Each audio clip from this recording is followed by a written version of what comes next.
아멘. 오늘 우리에게 주신 하나님의 말씀은 사도행전 25장 6절부터 12절까지의 말씀입니다. 사도행전 25장 6절부터 12절까지 우리 신약성경 231페이지가 되겠습니다. 사도행전 25장 6절부터 12절까지 우리 다 찾으셨으면 한 절씩 교독하여 읽도록 하겠습니다. 베스도가 그들 가운데서 8일 혹은 10일을 지낸 후 가이사랴로 내려가서 이튿날 재판 자리에 앉고 바울을 데려오라 명하니,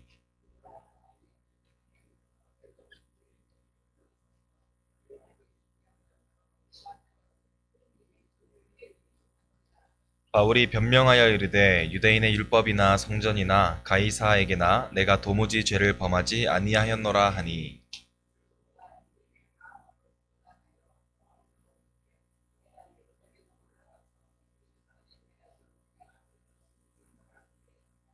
바울이 이르되 내가 가이사의 재판 자리 앞에 섰으니 마땅히 거기서 신문을 받을 것이라. 당신도 잘 아시는 바와 같이 내가 유대인들에게 불의를 행한 일이 없나이다.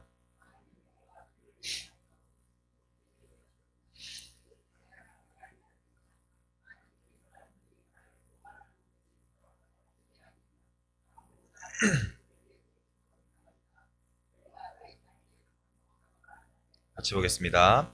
베스도가 배석자들과 상의하고 이르되 내가 가이사에게 상소하였으니 가이사에게 갈 것이라 하니라. 아멘. 할렐루야. 네, 오늘도 하루의 첫 시간을 우리 주님 앞에 드리러 나오신 우리 모든 성도님들 가운데에 우리 주님께서 또 주시는 그 은혜와 평강으로 오늘 하루도 승리할 수 있기를 간절히 소원합니다. 우리 2년 전에 이 바울에 대해 음모를 꾸몄었지만 이 계획이 수포로 돌아가는 바람에 좌절했던 당원들은 바울이 이 가이사랴에서 예루살렘으로 이송되어 오고 있다라는 소식을 듣게 됩니다. 따라서 그들은 베스도에게 바울을 예루살렘으로 옮겨주기를 청하는데요. 왜냐하면 그들은 그 길목에 매복해 있다가 바울이 이동하는 그 틈을 타서 그를 죽이려 하였던 그러한 음모를 가지고 있었기 때문이었습니다. 그러나 베스도는 이 요구를 거절하게 되는데요.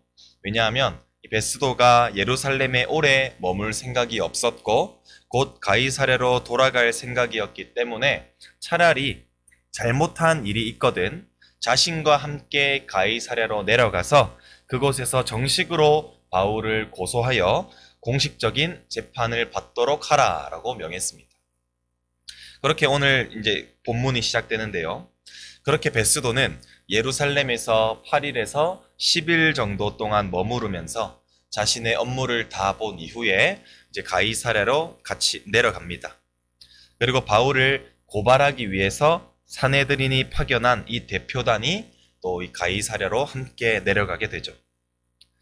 그들이 가이사랴로 내려간 이후 다음 날 베스도는 이제 재판장으로서 그 자리에 앉고 바울에게 법정으로 오라고 명령하여서 바울의 고소자들에게 바울에 대한 그 고소를 다시 새롭게 진술할 수 있도록 기회를 제공해 주었습니다.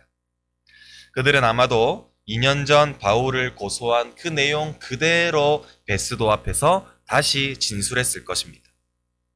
그 내용은 이 사도행전 21장에 기록된 내용과 같이 바울이 지금 유대인들과 율법과 예루살렘을 비방하여서 사람들을 가르쳤고 심지어 이방인을 데리고 성전에 데리고 들어가서 그 거룩한 곳을 더럽혔습니다와 같은 이러한 똑같이 변함없는 내용으로 고소를 했을 것입니다. 특히 파견단은 이렇게 바울을 둘러서서 이 진술하였다라고 기록되어 있는데요. 이 말은 그들이 바울을 이 중심으로 해서 둥그렇게 둘러서서 그를 고소하고 있을 뿐만 아니라 지금 압도적인 숫자로 그를 애워싸서 악의에 찬 모습으로 공격하듯이 그를 진술했다는 뜻이 됩니다. 그들 가운데에서 홀로 서 있던 바울은 그들의 모든 공격과 비난에 대해서 해명해야만 할 상황에 처하게 된 것이죠. 물론 그들이 제시한 혐의는 너무나도 심각했고 치명적인 것이었긴 하지만 그들이 말한 내용을 지지하는 어떠한 증거도 제출할 수는 없었습니다. 심지어 그들이 말한 것을 입증하는 그 증거를 제시하는 증인마저 없었던 것이었죠. 다시금 바울은 이 분노한 적들에 둘러싸여 있어서 자신을 향한 그들의 그 거짓된 고소를 들어야만 했습니다. 바울에게 있어서 이런 일은 수없이 많이 반복되어 왔고 그들을 고소하는 그들의 주장의 내용들은 전혀 새로운 것이 없었습니다. 입증할 수 없는 비난들만 늘 똑같이 되풀이될 뿐이었죠. 그러나 그들이 했던 이 고소는 분명한 증거가 없지만 그것을 듣는 대상에게는 아주 큰 정신적인 손상과 큰 상처만을 줄 수가 있습니다. 큰 상처를 줄 수가 있습니다. 우리도 잘 아시겠지만 억울한 일을 우리가 계속 당하게 되면 그 일들에 대하여 우리가 포기하고 싶은 마음이 생기고 또한 그로 인하여 우리가 낙심하고 좌절할 때가 있지 않습니까? 그러나 자신 앞에 거짓된 증언들을 할 때 바울은 어떠한 모습으로 그 거짓된 진술에 대해서 대처하고 있습니까? 우리 8절 말씀을 같이 한번 읽어보도록 하겠습니다. 바울이 변명하여 이르되 내가 도무지 죄를 범하지 아니하였노라 하니. 바울은 현재 화를 절제하고 또한 보복하고 싶은 그러한 충동을 억제하면서 오로지 진실만을 말함으로써 자신의 무죄함을 드러내고 있습니다. 아주 억울한 상황에서도 그리고 분노가 차오를 만한 그러한 상황 가운데에서도 침착함을 잃지 않고 자제력을 잃지 않고 자신의 결백함을 주장하고 있는 것이죠. 이런 상황에서 어떻게 바울이 이렇게 침착한 모습으로 자신의 결백함을 주장할 수 있었을까요? 바울은 정의로우시고 공의로우신 하나님 한 분만을 신뢰했기 때문입니다. 복음을 전하는 것은 온 천하의 주인 되시는 하나님 아버지의 뜻이었고 바울은 그 뜻에 따라 순종하며 복음을 전했기 때문에 반드시 이 일들에 대하여 바로잡아 주실 것이라는 그 하나님을 향한 믿음이 바울에게 있었던 것이었죠. 바울이 만일 자신의 일과 자신의 업적을 위해서 이러한 수모를 겪는 일이었다면 그는 아마도 그 모함에 대해서 억울하고 또한 분노하고 인내하지 못하여서 그 일들을 포기했을 것입니다. 그러나 바울이 지금까지 해왔던 그 일들은 자신의 영광이 아니라 바로 하나님의 영광만을 위한 그러한 사명이었기 때문에 바울은 그 일들에 대해서 아무리 억울한 일을 많이 당했고 아무리 수모를 겪어왔을지라도 포기하지 않고 그 선한 길로 인도하실 하나님만을 신뢰하며 지금까지 달려왔던 것이었습니다. 성도 여러분, 우리가 주님의 영광을 위하여 주님을 섬기며 또한 우리가 교회를 섬기다 보면 억울한 일도 혹은 모함까지도 받게 될 수가 있습니다. 그러나 우리가 그러한 극단적인 상황에 봉착할지라도 그 일들에 대하여 바울이 보여준 그 태도를 우리가 기억할 수 있기를 소원합니다. 주님의 일은 나의 영광이 아니라 바로 주님의 영광을 위한 것임을 우리가 기억하여서 그 주님을 바라보고 끝까지 인내하며 그것을 침착하게 대처할 수 있기를 바랍니다. 그렇다면 우리 공의롭고 정의로우신 우리 하나님께서 이 일들을 해결하실 것이고 우리가 하나님께서 이 일들을 해결하실 수 있도록 우리는 한 발짝 뒤로 물러나 주시기 바랍니다. 그러할 때에 우리 하나님께서 그 일들을 바로 잡으실 것이고 우리의 모든 억울함을, 모든 문제들을 해결해 주실 것을 믿습니다. 역시나 오늘 본문 가운데에서도 바울을 위하여 하나님께서 지금 일하시는 것을 우리가 볼 수가 있는데요. 바울의 호소를 들은 이 베스도는 예루살렘에 올라가 지금 이 사건에 대하여 네가 신문을 받겠느냐라고 질문을 합니다. 베스도는 현재 신임 총독으로서 부임한 지 불과 2주 정도밖에 되지 않았던 그러한 상황이었기 때문에 까다로운 이 유대인들의 마음을 얻고자 하여서 이러한 유대인들이 절대적으로 원하고 있는 이 예루살렘에서의 재판을 제공하려 내린 의견이었던 것입니다. 그러나 바울은 자신이 이 예루살렘으로 올라가면 어떻게 될 것인지 물 보듯이 뻔하였기 때문에 그 의견을 받아들이지 않습니다. 그러나 하나님께서는 이 위태로운 상황을 벗어날 수 있는 한 가지의 지혜를 바울에게 주시는데요. 그것은 바로 가이사에게 재판을 받을 것을 요청하는 것입니다.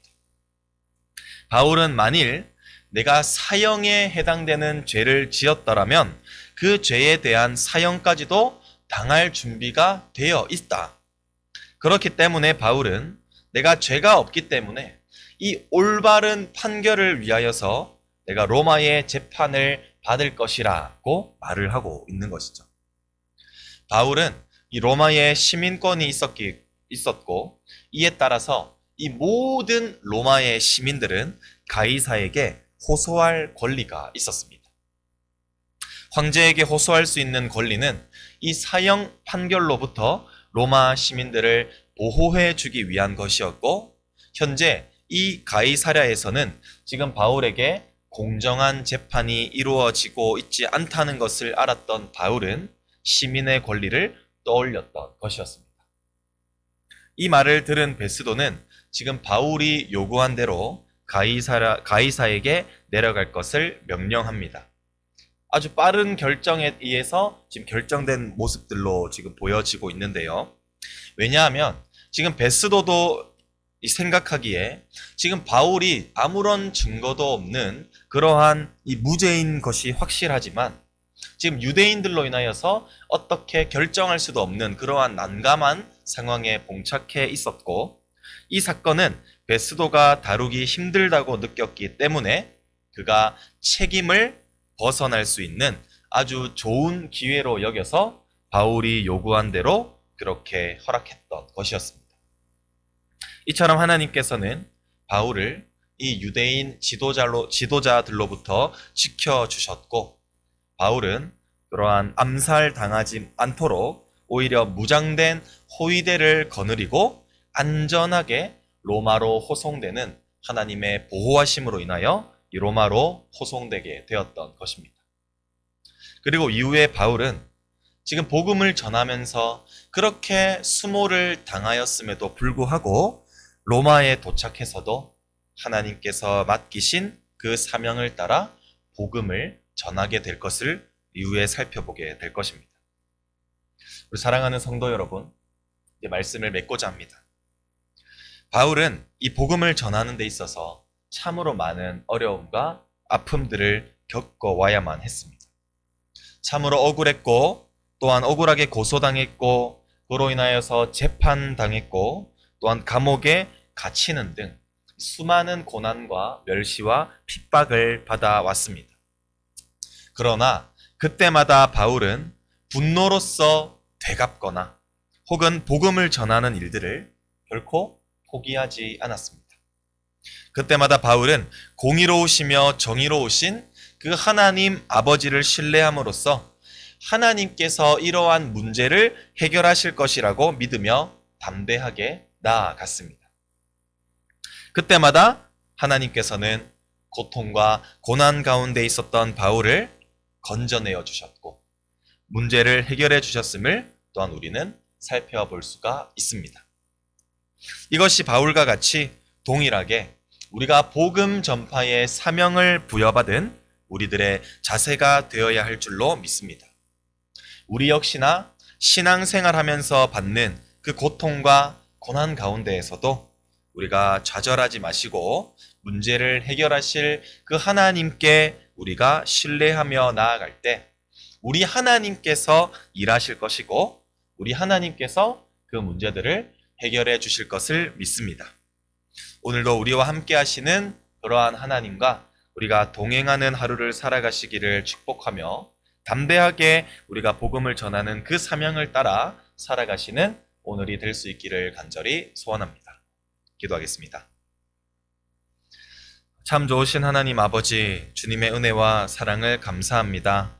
하나님 아버지, 오늘도 우리에게 호흡 더하셔서 주님께 감사하는 마음으로 하루의 첫 시간을 주님 앞에 드리게 하시고, 또한 그로 말미암아 또 하나님의 그 살아계신 말씀으로 우리가 살아갈 힘을 공급받게 하시니 참으로 감사합니다.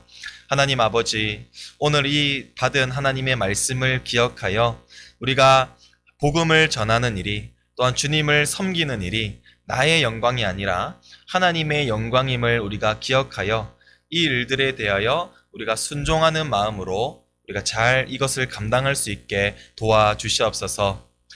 혹여나 우리가 이 일들을 감당함에 따라서, 혹여나 우리가 주님께서 우리에게 맡기신 그 사명을 우리가 감당함에 따라 우리가 고난이나 아픔이나 핍박이나 여러 가지 슬픔 등을 겪게 될지라도 우리가 그것에 대하여서 분노로 되갚지 아니하게 하시고, 그것을 해결하실 하나님을 우리가 신뢰하며 믿으며 정말 그 일들의 침착함을 잃지 않고 인내할 수 있는 우리 모든 성도님들이 될 수 있도록 도와주시옵소서. 그렇게 우리가 하나님을 신뢰할 때 하나님께서 일하시고 하나님께서 모든 어려움과 문제들을 해결하여 주실 줄 믿사오니, 우리가 이러한 믿음을 가지고 우리가 이러한 담대함을 가지고 이 세상을 사명에 따라 우리가 살아갈 수 있는 우리 모든 성도님들이 될 수 있도록 주님 축복하여 주시옵소서. 주님께 감사드리옵고 지금도 살아계시는 우리 구주 예수 그리스도의 이름으로 간절히 기도드립니다.